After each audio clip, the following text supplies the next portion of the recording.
Maniniwala ba kayo na ang kapeng barako na usually na-associate natin sa tapang at pait posible rin magkaroon ng marami pang taste notes kagaya ng jackfruit, latik, and banana chips. And dito nga yan sa ating binisita sa Lambac Coffee Roastery. Dito yan sa may Calamba. After so long, finally nabisita na natin si Master Nico Halili rito para makita kung paano niya niro-roast yung kanyang mga specialty coffee beans para isupply sa mga different coffee shops. At kung coffee enthusiast naman kayo, pwede rin kayong bumili ng mga tig 250 grams na mga coffee beans dito. Iba't ibang origin, but again, ang sinampulan natin dito is yung Calamba Barako.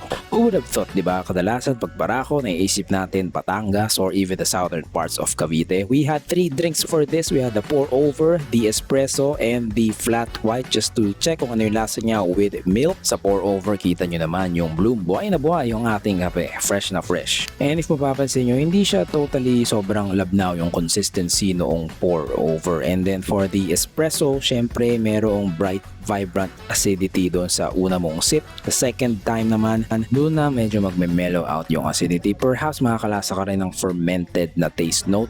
Pero sa pour over, eto talaga. Nakalasa tayo dito ng may pagka-arnibal, which makes sense dahil latik nga yung taste note. So somewhere along those lines. And finally with the flat white, syempre mask ng konti yung acidity. Medyo matamis siya sa una because of the milk, pero okay rin yung round out ng acidity. We also had this one from Indonesia, Karo Sumatra. Ang sarap nito. It has melon, sweet taste notes and rounds out na parang Earl Grey yung lasa. Grabe. Marami talaga kayong matututunan about coffee dito sa Lambac Coffee Roastery at kay Master Nico. Kaya pay him a visit dito sa Calamba.